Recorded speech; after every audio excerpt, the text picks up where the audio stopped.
आदाब नाज़रीन, आप देख रहे हैं महाराष्ट्र कर्नाटक न्यूज। मैं हूं आपके साथ अबू हुरैरा। शुरुआत महाराष्ट्र से करेंगे। सबसे पहले हेडलाइंस पर एक नजर। आज महाराष्ट्र का 56वां यौम तासीस, रियासत भर में तकारीब का इनेकाद। फडणवीस ने हतातिमा चौक पर शहीदों को पेश किया खिराज अकीदत।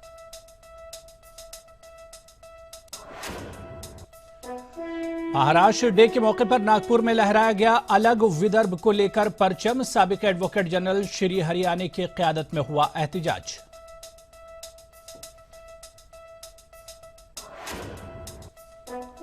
और वक्फ अमलाक से हटेंगे मुतवल्लियों के नाम। वक्फ जायदादों पर सिर्फ वक्फ का ही होगा इंदराज। हुकूमत ने जारी किया जीआर।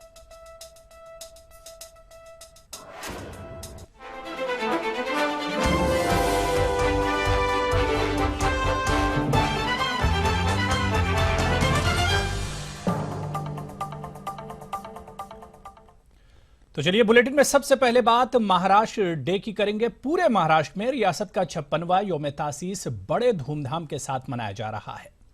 मुंबई में महाराष्ट्र के गवर्नर विद्यासागर राव ने परचम कुशाई की। वहीं महाराष्ट्र के वज़ीर आला देवेंद्र फडणवीस हतातिमा चौक पर महाराष्ट्र के क़याम के लिए शहीद होने वाले जाबाजों को खिराज अकीदत पेश किया।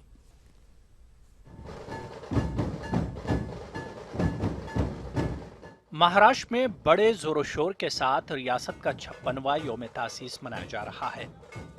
मुंबई समेत मुख्तलिफ शहरों में तकारीब का एहतमाम किया गया है।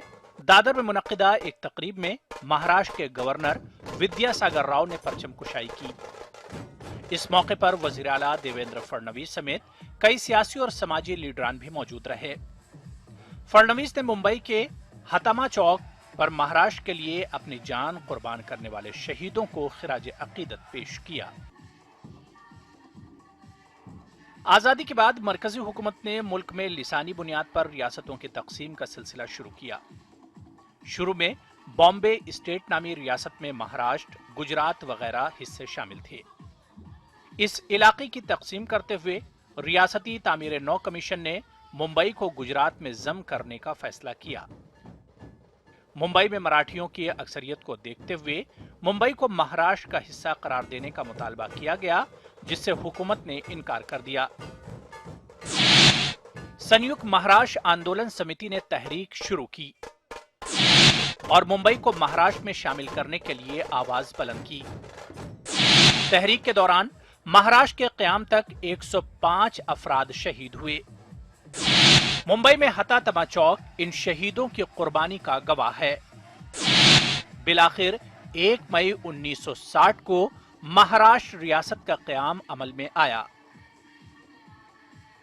मराठी जबान के नाम पर महाराष्ट्र के क़याम को 56 साल हो चुके हैं, लेकिन एक बार फिर इस रियासत को 2 हिस्सों में तकसीम करने की कोशिश की जा रही है।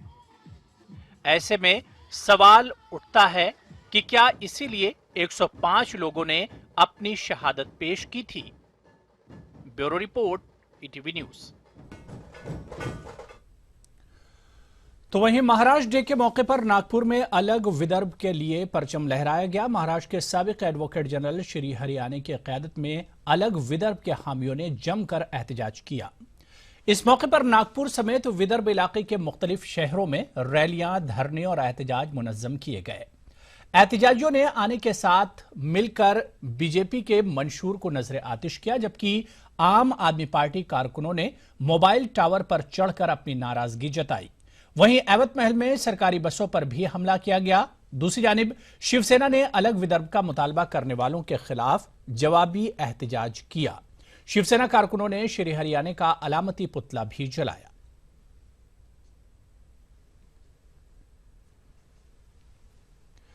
राज ठाकरे ने हतातिमा चौक पर इस मर्तबा सही इंतजाम न करने की वजह से रियासती हुकूमत को आड़े हाथों लिया। दूसरी तरफ श्री हरियाने ने अलग विदर्भ के मसले से पल्ला झाड़ने के लिए फडणवीस हुकूमत को तनकीद का निशाना बनाया। वहीं अलग विदर्भ के मामले पर उद्धव ठाकरे ने विदर्भ के हामियों की मुखालिफत की।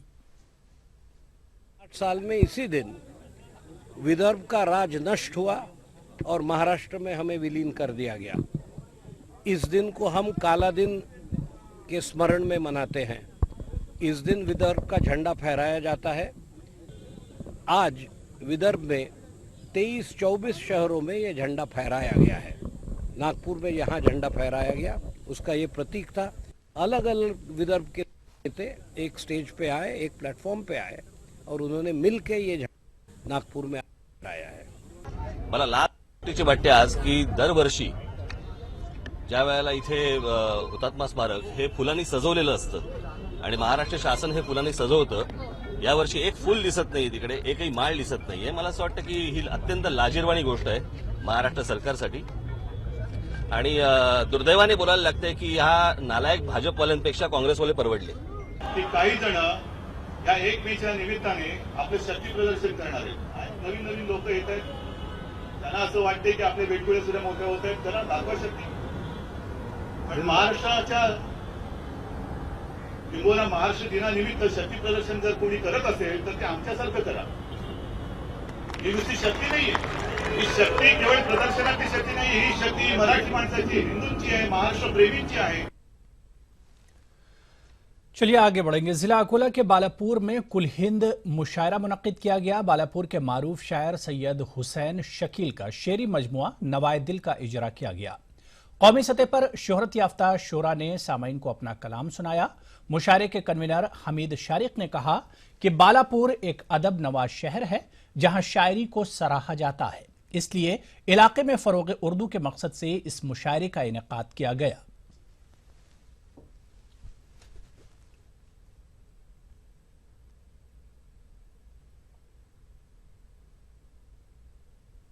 तो चलिए यहां पर रुकेंगे छोटे से ब्रेक के लिए।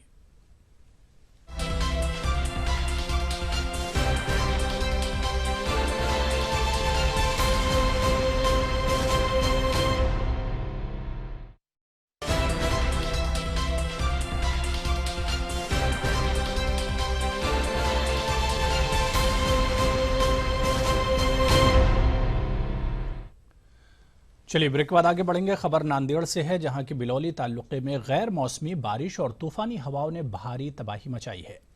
तूफानी हवाओं के सबब यहां एक राइस मिल पूरी तरह तबाह हो गई। एक अंदाजे के मुताबिक इस हादसे में 3 से 4 करोड़ की मालियत का नुकसान हुआ है।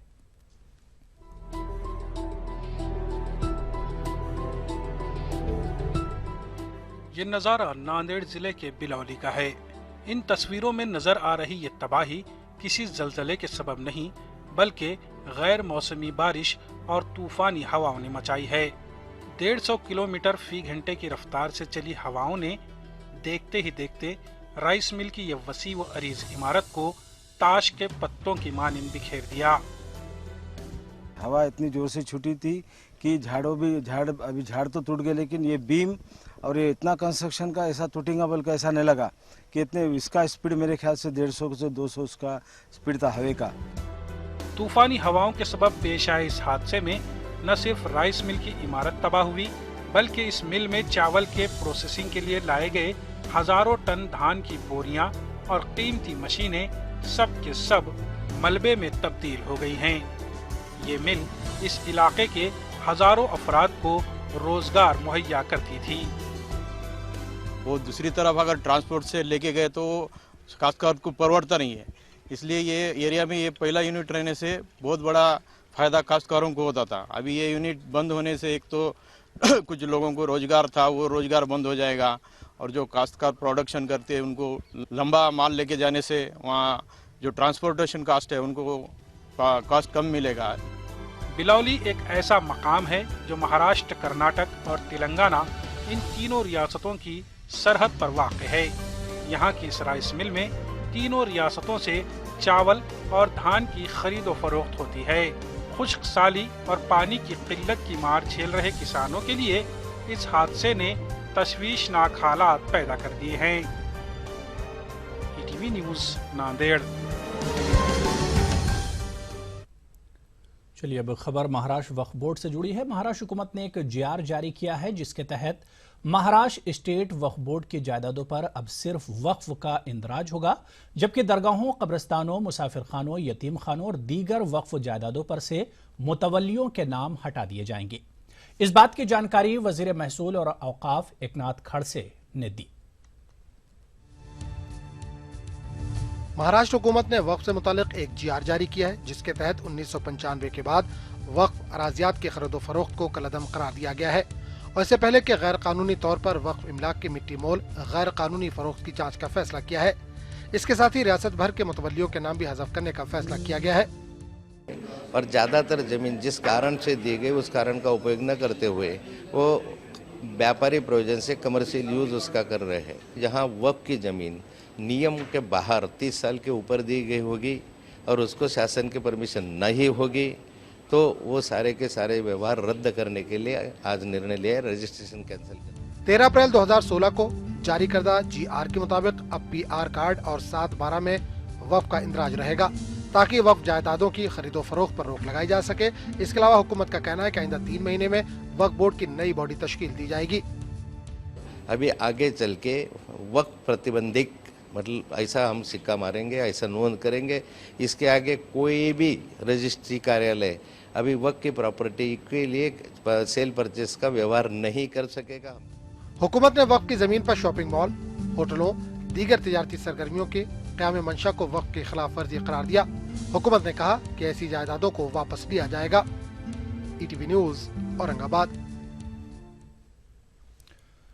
जी हाँ, चलिए अब आपको एक दिलचस्प स्टोरी दिखाते हैं। फिल्म गजनी में अदाकार आमिर खान बार बार भूलने की बीमारी की वजह से अपने जिस्म पर फोन नंबर और दीगर जरूरी चीजें लिख लेते थे। ऐसा ही एक मामला मुंबई में भी सामने आया है। यहाँ एक 12 साला बच्चे के बार बार गुम हो जाने से परेशान होकर उसके वालिदैन ने उसके जिस्म पर ही फोन नंबर लिख दिया ताकि वो जब किसी को मिले तो उसके बारे में मालूमात फराहम की जा सके, यानी मालूमात फराहम कर सकें। देखिए खास रिपोर्ट।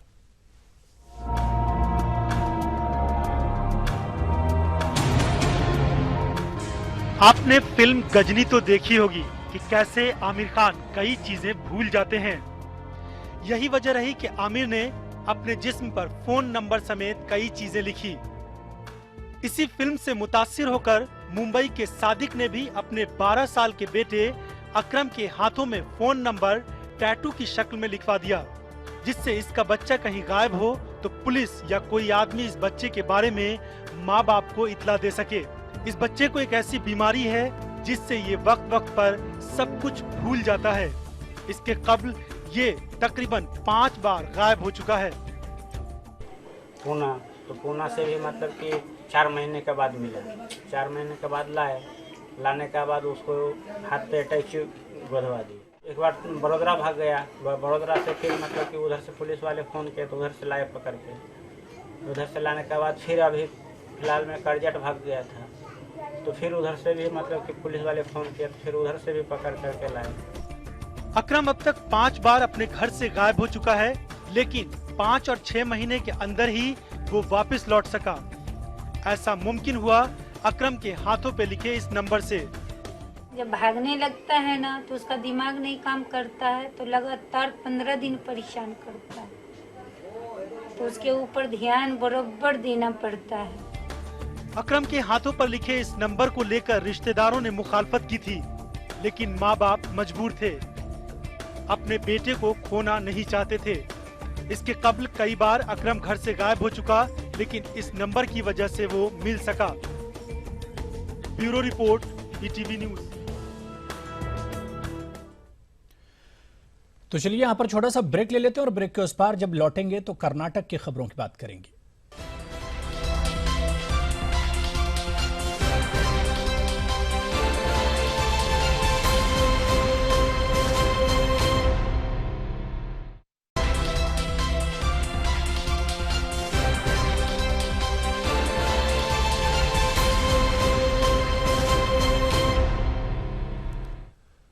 तो चलिए ब्रेक के बाद आगे बढ़ेंगे और सबसे पहले कर्नाटक के हेडलाइंस पर एक नजर। कर्नाटक में अक़लियती तलबा के लिए बिलासुदी तालीमी कर्ज, BA BCom के तलबा को भी मिलेगा तालीमी कर्ज। जमात इस्लामी हिंद की टीमें खुश्क साली से मुतासरा इलाकों के दौरे पर, कर्नाटक के देही अवाम और पंचायत लीडरों से की जा रही मुलाकातें। और बेंगलुरु के शिवाजी नगर में हिजामा कैंप का इनेकाद, 2 रोजा कैंप से कई लोगों ने किया इस्तेफादा।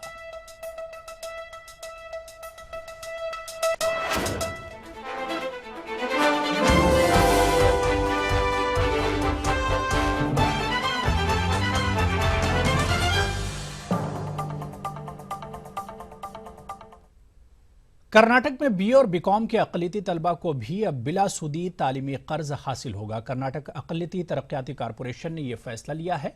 अक़लियती कारपोरेशन के चेयरमैन मसूद फौजदार ने कहा कि अब तक सिर्फ पेशा वाराना कोर्सों के तलबा को तालीमी कर्ज दिया जाता था, लेकिन इस साल से बीए और बीकॉम के तलबा भी तालीमी कर्ज के लिए दरख्वास्तें दे सकते हैं। तलबा अपनी दरख्वास्तें अजला में मौजूद KMDC के दफ्तर में दे सकते हैं। इस साल अक़लियती कारपोरेशन ने मुख्तलिफ कोर्सों के तलबा में 76 करोड़ रुपये बतौर कर्ज तकसीम करने का फैसला किया है। साथ साथ हम इस बार BA और बीकॉम जो अब तक KMDC से आरयू लोन में नहीं था, शामिल नहीं था, हम मैं जहाँ भी टूर करता हूँ, जहाँ भी लोगों से मुलाकात करता हूँ, वहाँ पर यह शिकायत होती है कि BA बीकॉम को इसमें शामिल किया जाए। तो इस साल हम लोग BA बीकॉम इसमें शामिल किया है और इससे मैं समझता हूँ कि जो BPL लेवल जो और मिडिल क्लास के जो अक़लियतें हैं उनको इसमें बहुत बड़ा फ़ायदा पहुँचेगा। फनकारों की हौसला अफजाई के लिए बेंगलुरु में सैयदा सामिरा सुलेमान ट्रस्ट का इफ्तिताह अमल में आया। शहर के समाजी कारकुन सैयद सुलेमान और उनकी अहलिया अफरोज तरन्नुम ने इस NGO की बुनियाद रखी है। खैराती और फलाही कामों के साथ फनकारों और गुलकारों को प्लेटफॉर्म मुहैया करना सैयदा सामिरा सुलेमान ट्रस्ट का मकसद है।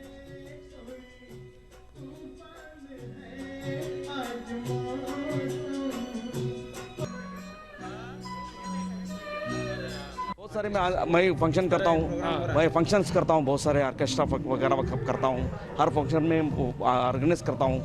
सारे लोग मेरे साथ में काम करते हैं। हर जो असलम बॉलीवुड सिंगर है उनको भी हम लोगों ने प्लेटफॉर्म दिया है, या उनको भी बुलाया, अंकिता कुंडू को भी बुलाया है। सारे लोग वहाँ पे आके गाना गाते हैं, तो मेरे साथ में बहुत अच्छा ताल्लुक है। उसके याद में हम लोग ये फाउंडेशन खोल रहे हैं, गरीबों की मदद करने के लिए, यतीमों की मदद करने के लिए। खबर बिदर से है, जहां के रुकन असेंबली रहीम खान के फार्म हाउस में बिजली गिरने से यहां काम कर रहे एक मजदूर की मौत हो गई। मजदूर का नाम चंद्रकांत बताया जाता है। तहसीलदार ने मकाम हादसा का मुआयना करते हुए अहले खानों को आखिरी रसूमात की अदायगी के लिए 5000 रुपये दिए।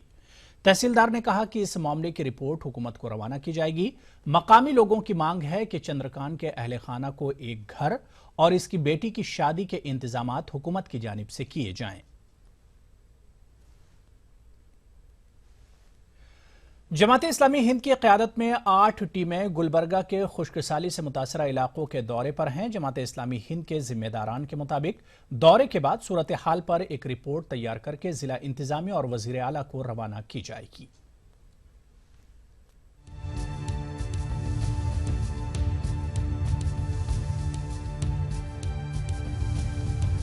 पीने के पानी की किल्लत होने की वजह से गुलबर्गा के आसपास के देहातों का भी बुरा हाल है। देहातों में बावलियां सूख गई हैं, बोरवेल्स का कोई इंतजाम नहीं है, नल कब खुलते और कब बंद होते हैं पता नहीं। हुकूमत की जानिब से टैंकरों से पानी सप्लाई किया जा रहा है, इसका भी कोई वक्त नहीं। पानी का इधर कुछ है नहीं, इधर पानी की बहुत तकलीफ चल रही है। इधर ना गोरू जानवर के लिए पानी का बहुत मनसा, इधर कुछ नहीं सर। बॉडी पानी से टैंकर से पानी आ रहा है, ना टाइम पे आ रहा है, इधर कुछ नहीं। पानी का बहुत लफड़ा चालू है। इधर पानी का नहीं है, अंदर कचरा पड़ा है, बौड़िया है, पहले की बौड़िया है तो कचरा गिरा, अब उसको साफ करके दिया था हमने, अच्छा होता। गुलबर्गा के देहातों का जायजा लेने के लिए जमात इस्लामी हिंद की 8 टीमें इन दिनों दौरों पर है। ये टीमें देही आवाम और पंचायत के जिम्मेदारान से मुलाकातें कर रही हैं और पीने के पानी के मसाइल से आगाही हासिल कर रही है। उसके लिए ना पंचायत से कोई अनुदान आ रहा है, ना कोई गवर्नमेंट से कुछ बजट आ रहा है। पंचायत मेंबर से भी मुलाकात हुई इस सिलसिले में। जो गवर्नमेंट से जो आने वाला बजट है वो कुछ सिफर है। लोगों को ये भी नहीं मालूम, जो कई ऐसे मेंबर्स हैं पंचायत के, जब हम उनको पूछा जाता है कि गवर्नमेंट से आपको ये काम के लिए क्या बजट है, उन्होंने कहते हैं कि हमें कुछ नहीं मालूम। जब पूछने पर चेयरमैन को वगैरह पूछने पर बोलते हैं कि हम अभी आने वाला है, आने के बाद इंशाल्लाह इस पर सोचा जाएगा। वफ्द के अरकान का कहना है कि खुशकसाली से मुतासरा इलाके के दौरों के दौरान कई एक चौंकाने वाले वाकयात भी सामने आ रहे हैं। जिम्मेदारान के मुताबिक एक रिपोर्ट तैयार करके हुक्काम को सौंपी जाएगी। पूरा सर्वे होने के बाद में जहाँ पे सख्त ज़रूरत है पानी की, वो हमारी पार्टी की तरफ से हम वहाँ कुछ न कुछ टैंकर से या बोरवेल मारेंगे या कुछ भी, इस वजह से हम लोग सारे सर्वे कर रहे हैं और ये रिपोर्ट DC और CM तक जो है हम भेजने वाले हैं। इन दही बाशिंदों को कुदरत की दोहरी मार झेलनी पड़ रही है। पीने के पानी की किल्लत के साथ साथ गर्मी ने इनका जीना दूभर कर दिया है। गर्मी पर काबू पाने के लिए तो ये सरकार से इमदाद तलब नहीं कर सकते, अलबत्ता पीने के पानी की किल्लत दूर करने के लिए हुकूमत की जानिब उम्मीद लगाए बैठे हैं। ईटीवी न्यूज के लिए गुलबर्गा से जवाद मीर की रिपोर्ट। बेंगलुरु के शिवाजी नगर में मुफ्त हिजामा कैंप मुनक्किद हुआ। इस मौके पर डॉक्टरों ने कहा कि सुन्नत नबवी सल्लल्लाहु अलैहि वसल्लम में शामिल हिजामा तरीक़े इलाज के कई फायदे हैं। इसका सबसे बड़ा फायदा खून से फासिद मवाद को दूर करना है। आप देखिए खास रिपोर्ट और मुझे दीजिए इजाजत। आदाब। बेंगलुरु के शिवाजी नगर में मुफ्त हिजामा कैंप मुनक्किद हुआ। बड़ी तादाद में लोगों ने इस कैंप से इस्तेफादा किया। डॉक्टर जुनेद की क़यादत में डॉक्टरों की टीम ने मर्द और ख्वातीन का हिजामा किया। डॉक्टर जुनेद ने कहा कि सुन्नत नबवी में शामिल हिजामा तरीक़े इलाज में कोई केमिकल इस्तेमाल नहीं होता। ये सुन्नत इलाज है, बहुत ज़बरदस्त और बहुत स्ट्रॉन्ग सुन्नत इलाज है। Along with that is a very strong medical treatment by which you remove all the toxins from the blood.